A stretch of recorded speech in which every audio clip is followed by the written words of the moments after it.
মামা যাবেন? হ্যাঁ যাবো তো, আপনি কই যাবেন? আরে অব্র, তুমি এখানে? এই রিক্সাটা কার? এই রিক্সাটা তো আমারই। কেন, কি হয়েছে? শেষমেশ তুমি কিনা রিক্সা চালাচ্ছ? হ্যাঁ, রিক্সা চালানো ছাড়া আর কি করব? মধ্যবিত্ত পরিবারের ছেলে, রিক্সা চালানো ছাড়া তো আর কোনো উপায় নাই। যাক, তোমাকে ছেড়ে দিয়ে তো আমি ভালোই করছি, একটা রিক্সাওয়ালার সাথে আমি থাকতে পারতাম না। হ্যাঁ, আমাকে ছেড়ে দিয়ে তুমি অনেক ভালো কাজ করছো। আমার মতো রিক্সাওয়ালার সাথে তো তোমার মতো একটা সুন্দরী মেয়ের থাকা সম্ভব না। আমি বেকার ছিলাম, এই জন্যই তো আমাকে ছেড়ে দিছিলে, তাই না? আমরা মধ্যবিত্ত পরিবারের সন্তান, আমাদের চোখে অনেক স্বপ্ন থাকে, অনেক কিছু করার ইচ্ছা থাকে, কিন্তু মধ্যবিত্ত তো, এই জন্য কোনো ইচ্ছাই পূরণ করার মতো সামর্থ্য থাকে না। আর তুমি তো ঠিক কাজই করছিলে। আমার তো আর তোমার সব ইচ্ছা পূরণ করার মতো সামর্থ্য নাই। আমি মধ্যবিত্ত পরিবারের সন্তান, তুমি তো আর আমার জন্য না। দেখো, আমার কিছু করা ছিল না, তোমার সাথে থাকলে আমি কখনো সুখী হতে পারতাম না। হ্যাঁ, তোমার দিক থেকে দেখলে তুমি ঠিকই আছো। তখন ছিলাম আমি বেকার, আর একেতে আমি মধ্যবিত্ত পরিবারের সন্তান। মধ্যবিত্ত পরিবারের সন্তানের সাথে কোনো নারী টিকতে পারে না। সমস্যা নেই, আমি নিজেকে মানিয়ে নিয়েছি। তোমাকে পাওয়ার মতো সামর্থ্য যে আমার নেই, এটা আমি বুঝে গিয়েছি। দেখো, এখানে আমার কিছু করা ছিল না, আমাকে মাফ করে দিও। এখানে মাপ চাওয়ার মতো কিছু নেই।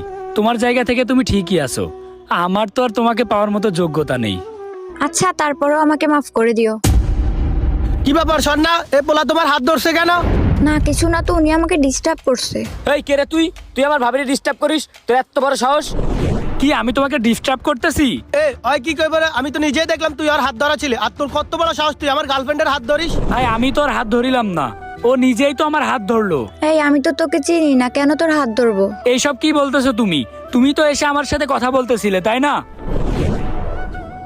এ তুই রিক্সাওয়ালা হয়ে তোর এত বড় সাহস, তুই আমার গার্লফ্রেন্ডের হাত ধরিস? ভাই বিশ্বাস করেন, আমি ওর হাত ধরিনি। আসলে ও আমার অনেক পরিচিত, ও এসে আমার সাথে কথা বলতেছিল। ওই তুই আবার মিথ্যা কথা বলতেছস?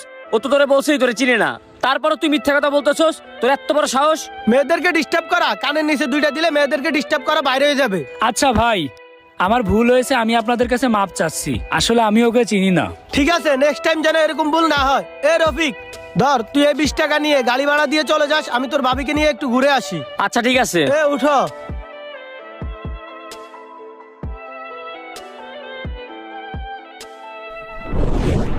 ভাই সোনাইমুড়ি যাবেন? হ্যাঁ ভাই, যাবো, চলেন।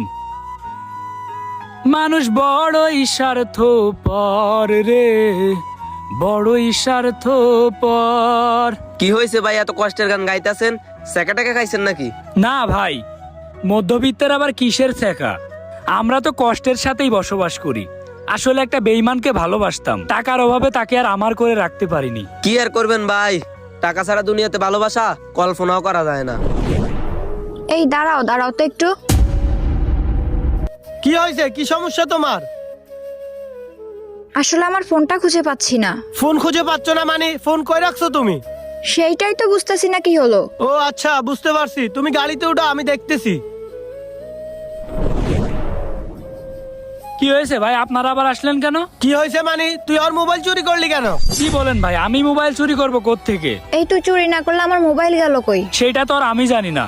তোমার মোবাইল গেল কই এটা আমি বলবো কিভাবে?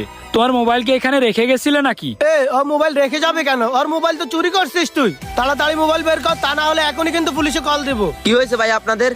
ভাই আপনি কি ওদের ফোন নিছেন নাকি? না ভাই, আমি উনাদের ফোন নিতে যাব কেন? উনারা এসে হুদাই মিথ্যা কথা বলতেছে। এ মিথ্যা কথা বলতেছি? আমি মিথ্যা কথা বলতেছি? দাঁড়া, তোরে দেখতেছি। এ নাম, তুই গাড়ি থেকে নাম। ভাই বিশ্বাস করেন, আমি আপনাদের ফোন নিইনি। আপনাদের ফোন ভালো করে খুঁজে দেখেন, পাবেন। এই শালাচোর, আমার ফোন বের কর, না হয় এখন তোরে পুলিশে দিব। আরে আমি তোমাদের ফোন নিইনি, বিশ্বাস করতেছো না কেন? 1 মিনিট দাঁড়া তো, আমার একটা কল দিছে। ও রফিকুল কল দিছে। হ্যাঁ, কি হয়েছে? এই স্বর্ণার ফোন তো রিক্সা ফালানো ছিল, আমি নিয়ে চলে আইছি। ও আচ্ছা।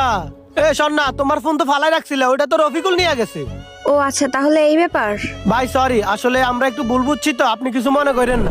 দেখলেন তো ভাই, বললাম না আমি ফোন নিইনি, তারপরও আপনারা বিশ্বাস করলেন না। আরে ভাই, আমরা গরিব হইতে পারি কিন্তু চোর না, বুঝছেন? আজ যদি আমি মধ্যবিত্ত পরিবারের সন্তান না হয়ে বড় লোক কেউ হইতাম, তাইলে আর কথাগুলো এইভাবে বলতে পারতেন না। আসলে মধ্যবিত্ত আর বেকার ছেলেদের জন্য না আছে ভালোবাসা, না আছে একটু সম্মান। আমাদের জন্য কিছুই নাই। সমস্যা নেই ভাই, আমার এখানে কিছুই মনে করার নেই, আপনারা যান। আসলে মানতে না চাইলেও এইটাই বাস্তব যে মধ্যবিত্ত আর বেকার ছেলেদের সাথে কোনো মেয়েই থাকতে পারে না।